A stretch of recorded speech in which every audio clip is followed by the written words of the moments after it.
உங்கள் அனைவரையும் நான் கிறிஸ்துவின் நாமத்தினால் வரவேற்கிறேன். சத்தியத்தை அறிந்து கொள்வீர்கள், சத்தியம் உங்களை விடுதலையாக்கும் என்று தேவன் சொல்லியிருக்கிறார். அதுபோல் இன்று ஒரு சத்தியத்தை நாம் கற்றுக்கொள்ள கர்த்தர் நமக்கு கிறிஸ்து மூலம் கிருபை அளிப்பாராக. இன்று எடுத்துக்கொள்ளப்பட்ட தலைப்பு என்னென்னா, தேவனுடைய வல்லமையை அறிந்து நம்புங்கள்.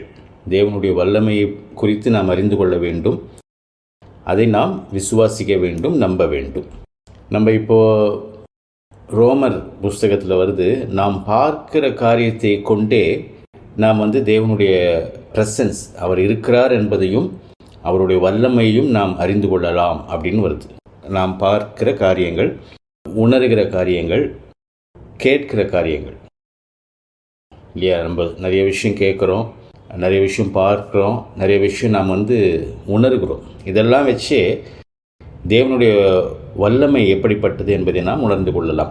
குறிப்பாக கடல் பார்க்குறோம், மலை பார்க்குறோம், மரங்களை பார்க்குறோம், அநேக உயிர் ஜீவன்களை பார்க்குறோம், சந்திரன், சூரியன், நட்சத்திரம், இப்படி நம்ம சொல்லிக்கொண்டே போகலாம். கிரகங்கள், இப்படி நம்ம சொல்லிக்கொண்டே போகலாம். இத்தனை காரியத்தை பார்க்கும்போது இதுக்கு பின்னாடி ஒரு படைப்பாளி இருக்கிறார், அவர் எப்படிப்பட்ட வல்லமை உள்ளவர் என்பதை நாம் மனுஷீகமாக கடவுள் கிருபையில் ஓரளவுக்கு நாம் புரிந்து கொள்ள முடியும். அது குறித்து ஒரு சில வசனங்கள் நாம் பார்க்க கர்த்தர் நமக்கு கிருபை அளிப்பாராக. எபிரேயர் 1:3 வாசிக்கலாம். இவர் அவருடைய மகிமையின் பிரகாசமும் அவருடைய தன்மையின் சொரூபமாய் இருந்து சர்வத்தையும் தம்முடைய வல்லமையுள்ள வசனத்தினாலே தாங்குகிறவராய் தம்மாலே தாமே நம்முடைய பாவங்களை நீக்கும் சுத்திகரிப்பை உண்டு பண்ணி உன்னதத்தில் உள்ள மகத்துவமானவருடைய வலது பாரிசத்திலே உட்கார்ந்தார். இங்கே என்ன பார்க்குறோன்னா, சகலத்தையும் தம்முடைய வல்லமையுள்ள வசனத்தினாலே தாங்குகிறார். இந்த உலகத்தை கடவுளுக்கு 3 வேலை உண்டு. ஒன்று படைக்கிறது, காக்கிறது, அழிக்கிறது. இந்த 3த்தையும் அவர் என்ன செய்கிறாராம்? அவருடைய வார்த்தையினாலே செய்கிறாராம். சூரியன் ஒன்று இருக்கட்டும், அது எரிஞ்சிக்கிட்டே இருக்கணும், வெளிச்சம் கொடுக்கணும் அப்படின்னு சொல்லிட்டாரு. சொன்னது நடந்துக்கிட்டே இருக்குது. எந்த ஒரு பொருளுமே எரிஞ்சிச்சுன்னா அது கொஞ்ச நாளில் இல்லாமல் போயிடும். சில வாரத்துலேயோ மாதத்துலேயோ வருஷத்துலேயோ இல்லாமல் போயிடும். ஆனால் அது எரிஞ்சிக்கிட்டே இருக்குது, ஆனால் இருந்துக்கிட்டே இருக்குது. அதே மாதிரி தான் நட்சத்திரங்களும். இந்த பூமியை அந்தரங்கத்திலே தொங்க வைத்திருக்கிறார் அப்படின்னு வேதத்தில் சொல்லப்பட்டிருக்கு. அப்படின்னா பூமி அங்கே அப்படி இருக்கட்டும்னு சொல்கிறாரு கடவுள். அது அப்படியே இருக்குது. அந்த வார்த்தையை மீறி அதனால் செயல்பட முடியல. அப்படி அவருடைய வார்த்தை வல்லமையாய் அவைகளை தாங்கி பிடித்து கொண்டிருக்கிறது என்பதை நாம் உணர்ந்து கொள்ள வேண்டும். இதே மாதிரி கடலுக்கு சொல்கிறாராம், உனக்கு எல்லை இப்படி இருக்கட்டும், இதை மீறி நீ வராதுன்னு சொல்கிறார் கடவுள். அதே மாதிரி அந்த எல்லைக்குள்ளே கடல் அடங்கி இருக்குது அப்படின்னு தான் வேதத்தில் பார்க்குறோம். தேவன் கோவப்படும் போது தான் கடல் கொந்தளிக்கும் அப்படின்னு பார்க்குறோம்.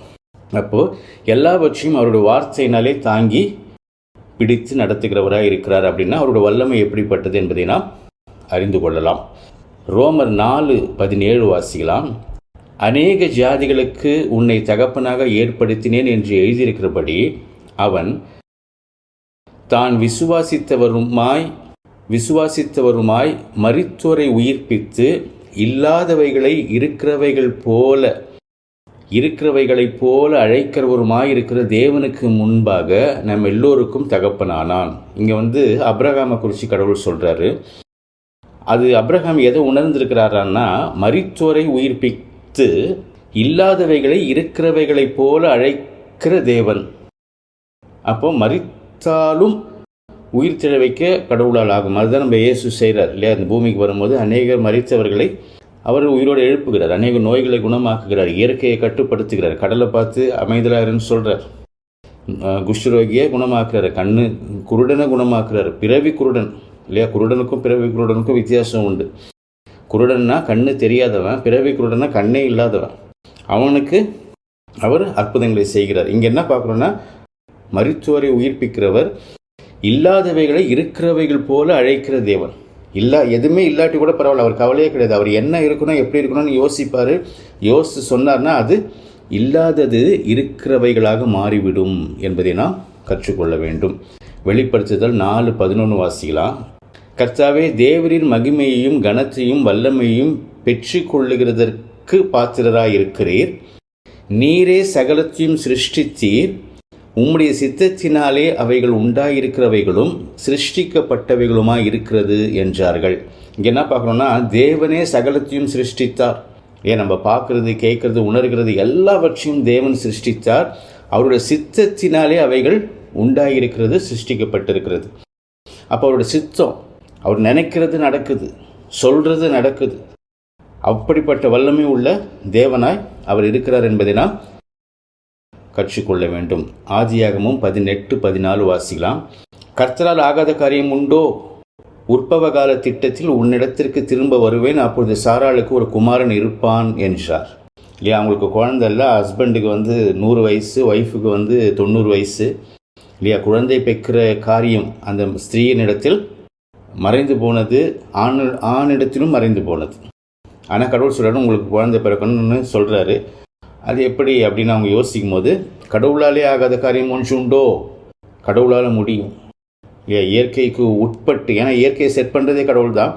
இயற்கைக்கு உட்பட்டு கடவுளால் வேலை செய்ய முடியும், இயற்கைக்கு அப்பாற்பட்டும் கடவுளால் வேலை செய்ய முடியும்.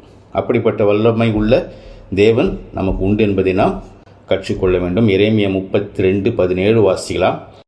கர்த்தராகிய ஆண்டவரே, இதோ தேவரீர் உம்முடைய மகாபலத்தினாலும் நீட்டப்பட்ட உம்முடைய புயத்தினாலும் வானத்தையும் பூமியும் உண்டாக்கினீர். உம்மாலே செய்யக்கூடாத அதிசயமான காரியம் ஒன்றுமில்லை. இங்கே என்ன பார்க்குறோன்னா, மகாபலம் உள்ளவர், அவருடைய புயத்தினாலே வானத்தையும் பூமியும் உண்டாக்கினார். அவராலே செய்யக்கூடாத காரியம் ஒன்றுமில்லை. கடவுளால் செய்யக்கூடாத காரியம் ஒன்றுமில்லை என்பதை நாம் கற்றுக்கொள்ள வேண்டும். எரேமியா 32:27 வாசிக்கலாம்.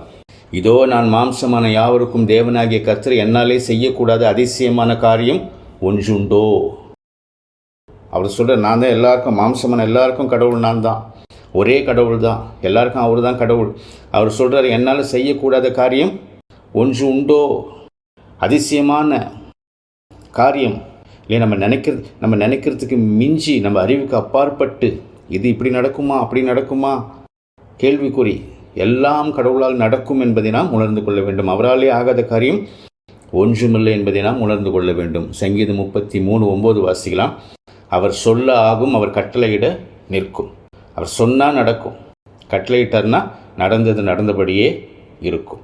ஸோ இந்த வசனங்களை கொண்டு தேவன் எப்படிப்பட்ட வல்லமை உள்ளவர் என்பதை நாம் கற்றுக்கொள்ள வேண்டும். அவராலே செய்யக்கூடாத காரியம் ஒன்றுமில்லை. அப்போ நம்ம வாழ்க்கையில் நமக்கு இருக்கிற தீமை, பாவம், நோய், வியாதி, பிசாசின் தொந்தரவு, குடும்ப பிரச்சனை, கடன், வறுமை, இல்லையா, குழப்பங்கள், எல்லாவற்றிலும் இருந்து நம்மை கடவுள் காப்பாற்றி வெளியில் கொண்டு வர ஒரு ஆசீர்வாதமான, இல்லையா, ஜீவனுள்ள, செழுமையான, சந்தோஷமான வாழ்க்கையை நமக்கு கொடுக்க கர்த்தர் வல்லவராக இருக்கிறார். இதை நாம் கற்றுக்கொள்ள வேண்டும், இதை நாம் விசுவாசிக்க வேண்டும். மத்தேயு 9:29 வாசிக்கலாம்.